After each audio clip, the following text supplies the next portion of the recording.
von de Graaff, el doctor von de Graaff describía así, era una imagen que puede crecer hasta 10 centímetros y hemos operado en algunas pacientes que llegan a provocar que persista eso y que genere hemorragia. Algo importante, la paciente tenía entidades ginecológicas puras para acudir al ginecólogo, que la principal es el sangrado, y curiosamente dice la señora que no le corrigió nada, que seguía con el sangrado. Pues obviamente, si realmente, que efectivamente por su estudio tenía la miomatosis, pero aparte tenía un folículo hemorrágico un folículo que no había roto y que el término médico se llama persistencia de folículo. Y ese folículo, lo más curioso, ¿cuál es la causa que nos genera? A ver, doctores, ¿cuál es la causa que nos genera mayor sangrado?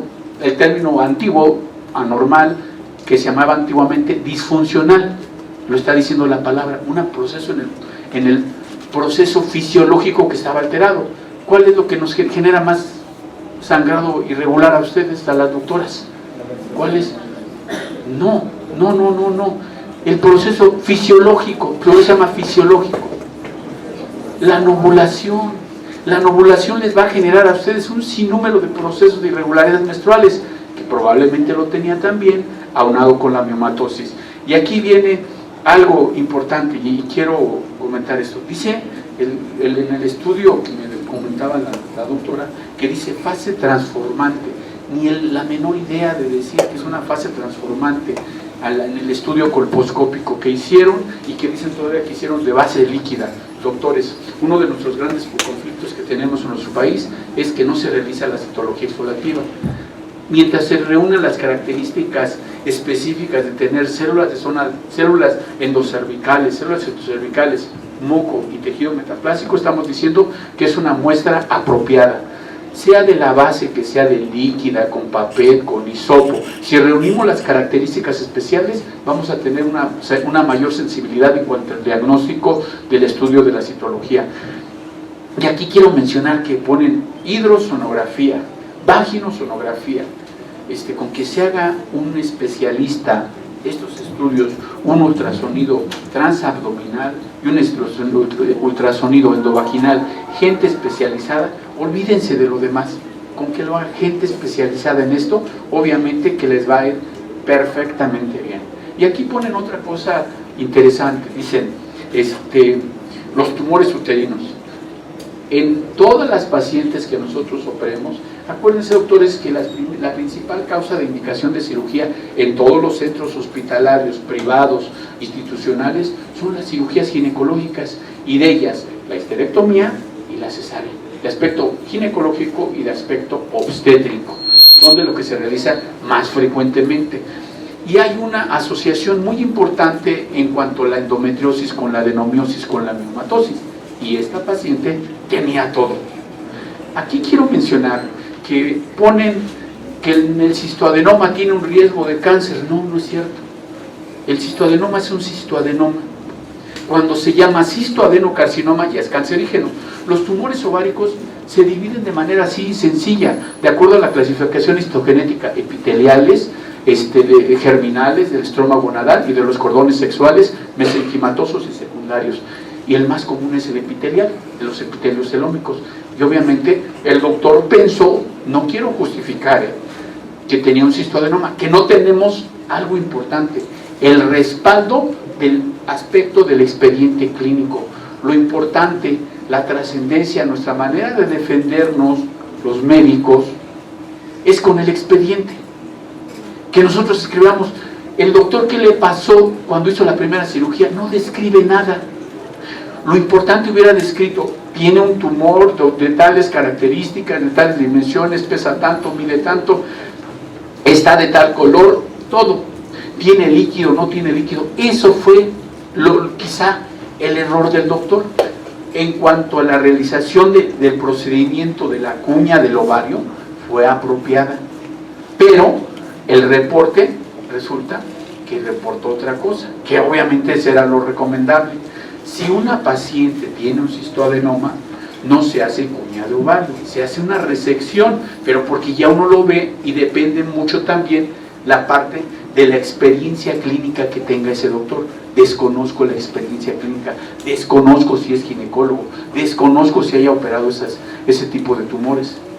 Entonces, esto es importante, que se debe tener el conocimiento para realizar todas estas circunstancias. Y quiero mencionar, los cuerpos lúteos en algunas ocasiones también generan procesos de regresión, y en algunas ocasiones no. Hemos operado pacientes de 10 centímetros que se ha torcido, que les ha dado un cuadro abdominal agudo, o que les hemos quitado, o que les hemos hecho una laparotomía porque tenían 1 o 2 litros de sangre, y eso pasa en mujeres jóvenes. Esto es común que lo encontremos en mujeres muy jóvenes. Algo también importante, si nosotros no realizamos una historia clínica detallada en la cual preguntemos e interroguemos, tendremos toda esta serie de complicaciones que está viendo aquí el doctor. Tanto mi análisis del aspecto ginecológico, pienso que tanto pecó el que le agarró la pata como el que mató a la vaca. ¿Por qué? Porque también el doctor que realizó el segundo procedimiento comete una serie de errores, porque pone cosas que no. Y si le decimos, pensamos así arbitrariamente, acuérdense que en la 7ª semana de desarrollo, de acuerdo a los conductos de Müller, se van fusionando. Y alguien menciona en el aspecto del ovario, y nadie lo ve. Y nadie habla del ovario derecho. Y la señora dice, me quitaron el ovario derecho. Y si yo me pongo a pensar bien, digo, ¿seguro? ¿Y qué tal si no lo tenía? ¿Cómo puede comprobar? ¿Cómo puede comprobar que el ultrasonido ponga cosas? Entonces, todo en medicina tiene que ser comprobable. No creer que aparentemente sucedió. Y eso no lo podemos pensar. Y en los casos clínicos que nosotros veamos, tenemos que tener esa palabra que dijeron lo contrario. Debemos tener pericia, y la pericia es la habilidad, el conocimiento de los aspectos ginecológicos para podernos entender en estas circunstancias. Este caso es muy rico en el aspecto médico de la ginecología, porque hubo muchas omisiones, hubo desconocimiento absoluto de los términos, y a veces se agregaron cosas. El doctor nuevo pide estudios sofisticados. ¿Cuál era el objetivo? Si nada más en ningún momento pone, se realiza exploración ginecológica encontrando introito vaginal amplio, la vagina, las características de la vagina, las características del cérvix, las características del cuerpo uterino. Eso es lo importante que nosotros tenemos que hacer, y no como todos los médicos jóvenes. ¿Quieren saber si está embarazada? Hazle un ultrasonido. Ya no vemos ningún signo clínico del embarazo, de sospecha de embarazo, nada, ya con el ultrasonido. Pero no todos. Eso es lo que yo he visto en estos 30 años, de decir, efectivamente todos son expertos en ultrasonografía. No, porque ya les vuelvo a repetir, alguien se compró un aparato, y ¿quién le dice que no? Nadie. Un colposcopio, nadie. Podemos hacer estudios de tomografías impresionantes. La tomografía es el método de más falsa positividad en los huecos pélvicos. ¿Por qué? No sé qué característica sea, pero he visto pacientes con tomografías y nos reportan tantas cosas y no tienen nada. No lo he visto una vez, lo he visto varias veces. Me han invitado a ver que para operar a una paciente porque tenía un tumor y no tienen nada. Entonces tenemos que ser muy cuidadosos en la realización de los estudios para que nosotros confirmemos el diagnóstico. Primero, lo tenemos que sospechar, y la sospecha es de manera clínica, lo que nosotros revisemos. Y este caso es muy interesante porque puros aparatos, puras cosas, y nadie corroboró. Y les vuelvo a decir, el diagnóstico de cistoadenoma, cuando un médico les diga es un cistoadenoma, uno de células germinales, uno del seno endodérmico, una renoblastoma, un gonadoblastoma, y que les diga por estudio ultrasonográfico, eso no es real. Eso no es real. Es un tumor sólido, o un tumor quístico, o mixto, o del que ustedes quieran. Pero nada más son esas características del ultrasonografista. Eso es la parte que me toca de hablar de estos aspectos ginecológicos en este caso. Muy bien. Ok, gracias. Muchas gracias por su participación, doctor. Ahora cedo el uso de la palabra al doctor Octaviano Domínguez Márquez, quien nos va a hablar de los aspectos bioéticos en relación con esto. Nazario, hacer algunos comentarios generales sobre el caso. En primer lugar, ningún médico general va a tener este caso. En segundo lugar, el 95% de los médicos generales que egresan de esta escuela no van a ser especialistas. Es decir, tienen que tener un plan B. El plan A es ser especialista, el plan B es ser un excelente médico general que tenga una buena correlación con el campo que estamos viendo en este caso, que es la ginecobstetricia, con todos los elementos que mencionó el doctor Escobedo. Por otra parte, es muy importante dejar claro que todo lo que ustedes hagan en medicina, todo lo que ustedes aporten, tiene que estar por escrito. No se puede tener una situación empírica que esté dada simplemente porque dice que lo guarda en la memoria, sino que tiene que ser por escrito. Y el expediente clínico no es un adorno, ni una exigencia, ni un capricho, sino que es algo obligado.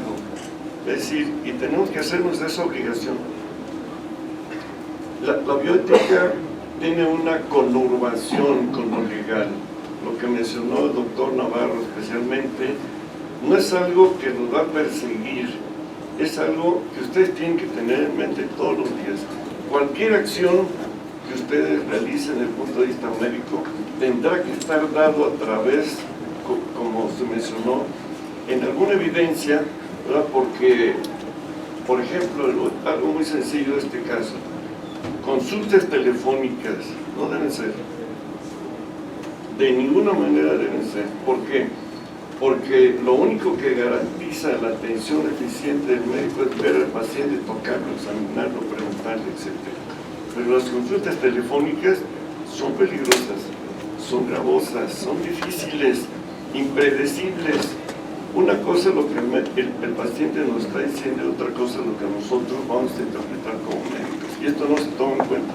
Y hay médicos que cobran la consulta telefónica porque no tienen tiempo en su asistencia al consultorio de la paciente y por comodidad le hacen una consulta telefónica.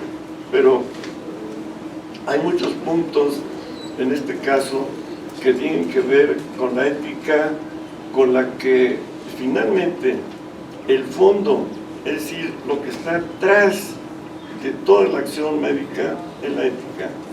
Si se hace, ¿verdad?, con todos los elementos que la doctora Dubón mencionaba, en estos derechos, en estos aspectos fundamentales, ¿verdad?, de tener frente a un paciente y de tratar de darle una satisfacción en sus problemas.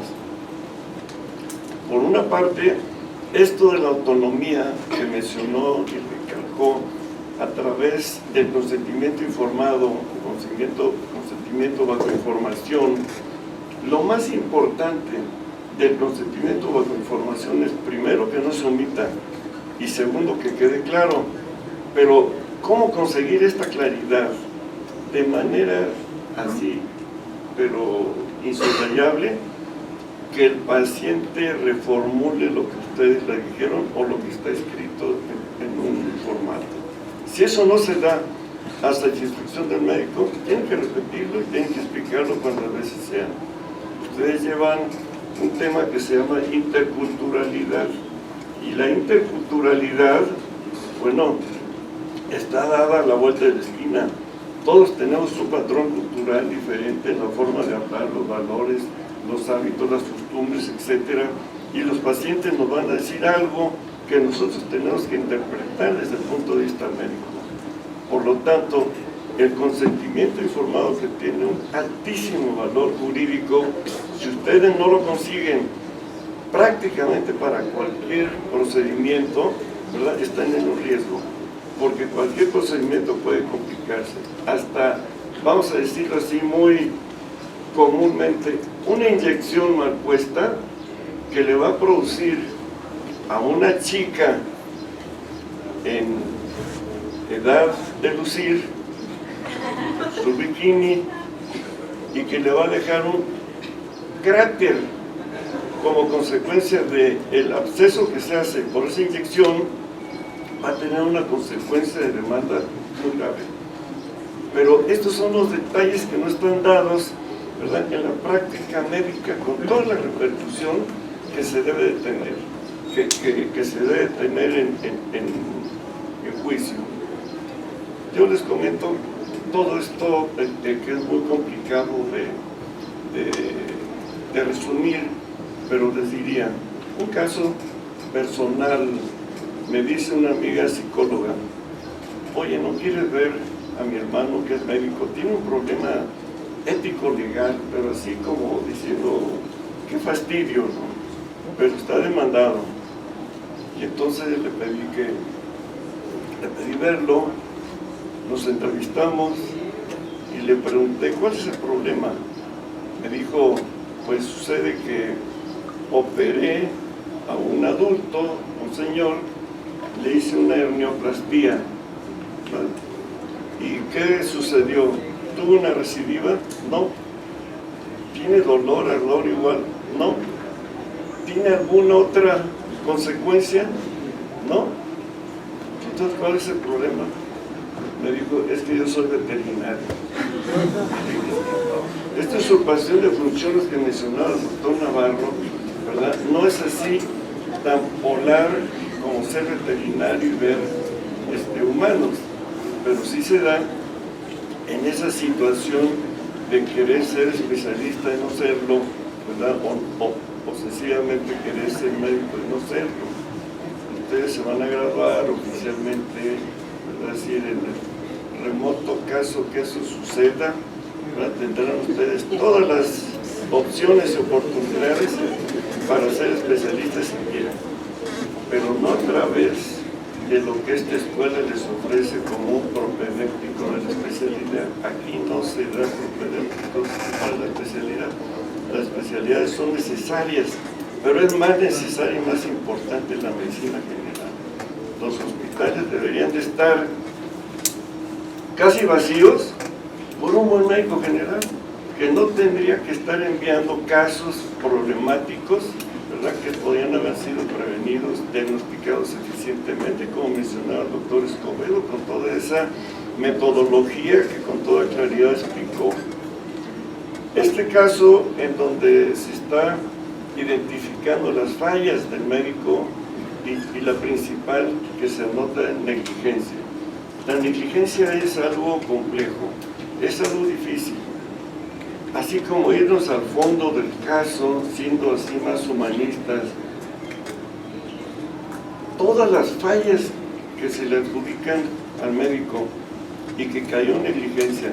¿Por qué cayó en negligencia? Si aquí tenemos nosotros que explicarnos o tratar de ver por qué fue negligente, después de una carrera, después de toda una práctica profesional, ¿por qué fue negligente? Yo les preguntaría a ustedes con todo respeto.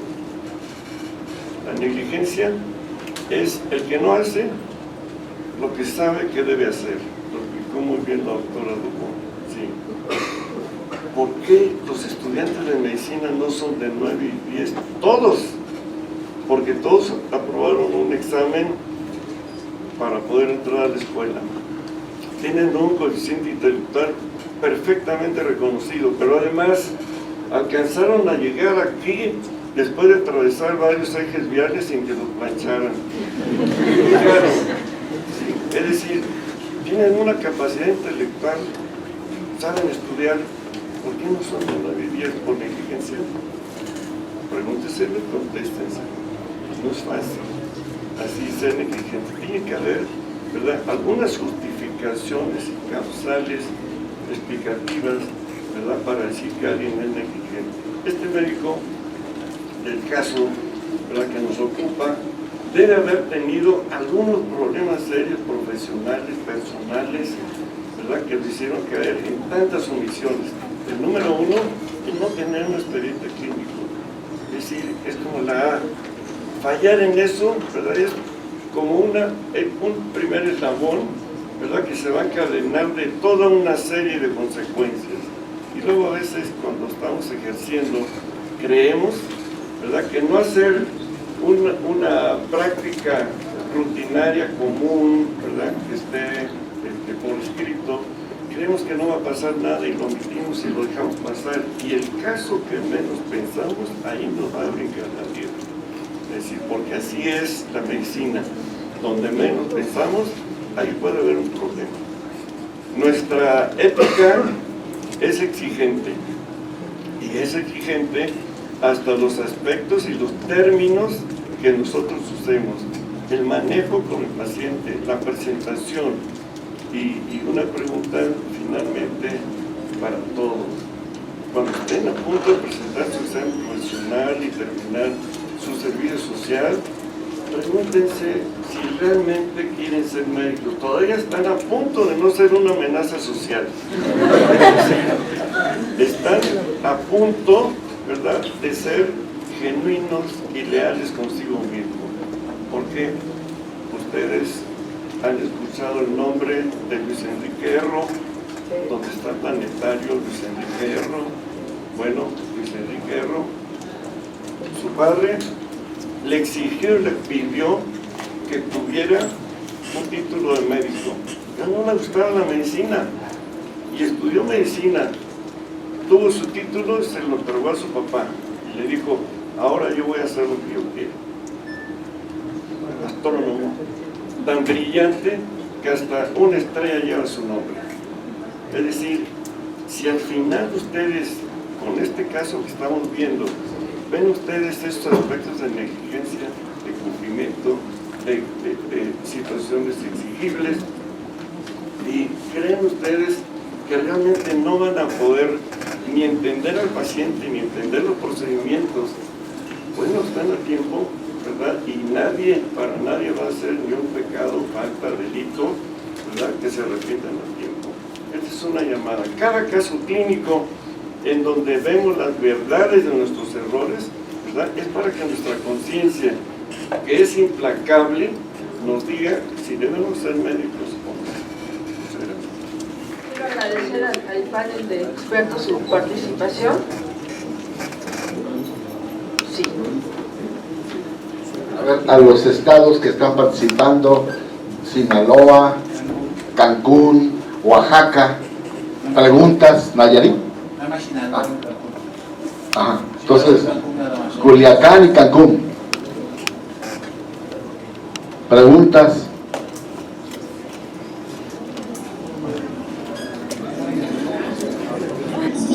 Muchas gracias. A ver si hay una pregunta. Adelante. Ahí, sí. No sé si sea tonta o no la pregunta, pero la paciente había mencionado que le secaron el ovario derecho y quiero preguntar si eso pasó o no, porque se supone que el médico que lo acusaba dijo que había quitado el izquierdo, pero al final quitó el derecho y ella se estaba quejando de que le secaron el derecho y se supone que no lo tiene. ¿Qué pasó? Con las constancias, la evidencia que hubo en el expediente acredita que al inicio de la atención la paciente tenía el ovario derecho, así lo mostraba un estudio de ultrasonido, y después en la atención del demandado, en la atención subsecuente por el segundo especialista, efectivamente durante la intervención quirúrgica en la histerectomía ya no encontró el ovario derecho, y hay un reporte de otro estudio de imagen que también confirmó que no existía el ovario derecho. ¿Sí?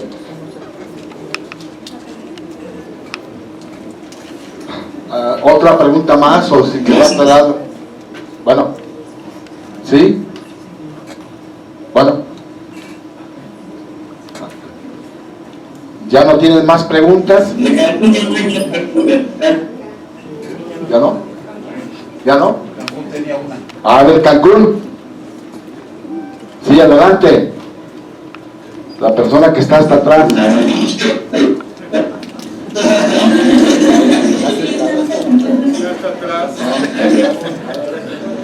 La pregunta me estaba diciendo que era para mí. Gracias. Bueno, entonces gracias por participar ustedes. De aquí en nosotros hay una pregunta con la doctora y luego tú. A ver. Me perdí en la idea de si el médico era del sector público o sector privado. Sí, o sea, no, ahí sí no supe.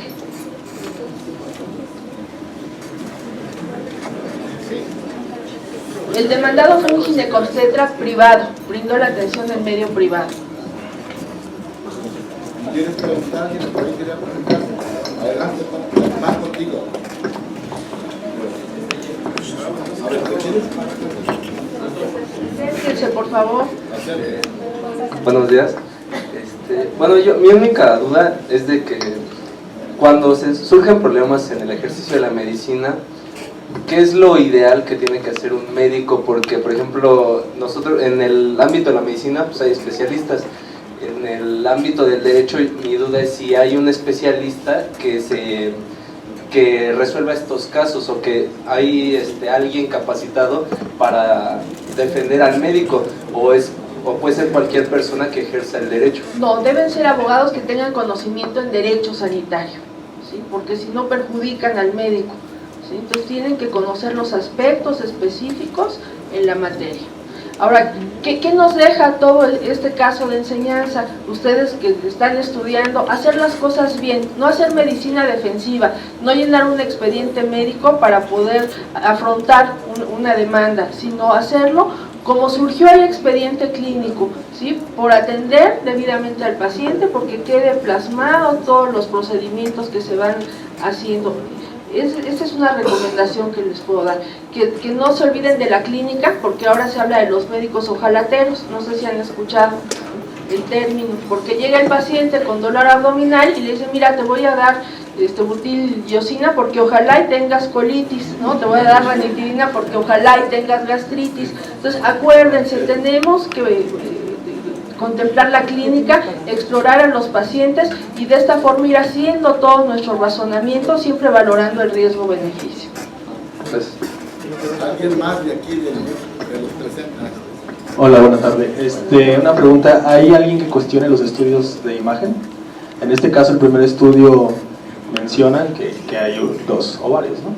Pero ¿se tiene el estudio impreso o simplemente se tiene la conclusión diagnóstica del radiólogo? Se tiene el estudio y aparte el reporte. ¿Qué sucede con la Comisión Nacional de Arbitraje Médico? Una de las ventajas es que los asuntos son revisados por especialistas, ¿sí? en cada una de las materias, para precisamente garantizar que el estudio pues sea correcto, que sea con imparcialidad, con apego a los principios científicos y éticos de la práctica médica. Gracias. Y una última pregunta. Emitir un diagnóstico presuntivo y que difiera al diagnóstico final, ¿tiene alguna representación? No lo tendría, porque generalmente lo que hacemos desde el punto de vista médico es una impresión diagnóstica con las evidencias clínicas y después solicitamos los estudios auxiliares y después pudiera venir la confirmación. Lo que sí es importante es que exista el sustento en el expediente. ¿Cómo llegué a ese diagnóstico? ¿Por qué prescribí este tratamiento? Eso debe de estar sustentado y debe de estar plasmado en el expediente clínico. Ok, gracias. Más preguntas de aquí de los presentes. De Cancún hay otra pregunta, si nos pueden hacer. Sí, en un momentito. En un momentito. Bueno, yo quería preguntar, al principio comentaron del consentimiento informado. Por ejemplo, en caso de que sea una urgencia médica y que no haya familiares, sobre quién, bueno, se debe de hacer el consentimiento, pero quién lo firma o sobre quién. A ver, jóvenes, es muy importante, y aquí con todo respeto, déjenme hacerles una pregunta. Levante la mano quien ha leído la Ley General de Salud. Bueno, eso no puede ser, ¿sí? Tienen que conocer la Ley General de Salud y tiene muchos reglamentos, pero el que tienen que saber es el reglamento en materia de prestación de servicios de atención médica, y en este caso también la norma oficial mexicana del expediente clínico, porque ahí está regulado el consentimiento bajo información. ¿Qué hacer? Llega un paciente, es una urgencia, está inconsciente, no tenemos familiar. ¿Qué nos dice la ley? En los artículos 80 al 81 del reglamento, que los médicos del hospital que se trate tienen que brindar la atención y después dejar constancia en el expediente, una nota que firme. Gracias. En Cancún, la pregunta que tienen. Sí, gracias. Adelante. Sí, es también con relación a lo del consentimiento informado. En relación al personal de enfermería, una de nuestras funciones es revisión del expediente que vaya completo y sin errores de información.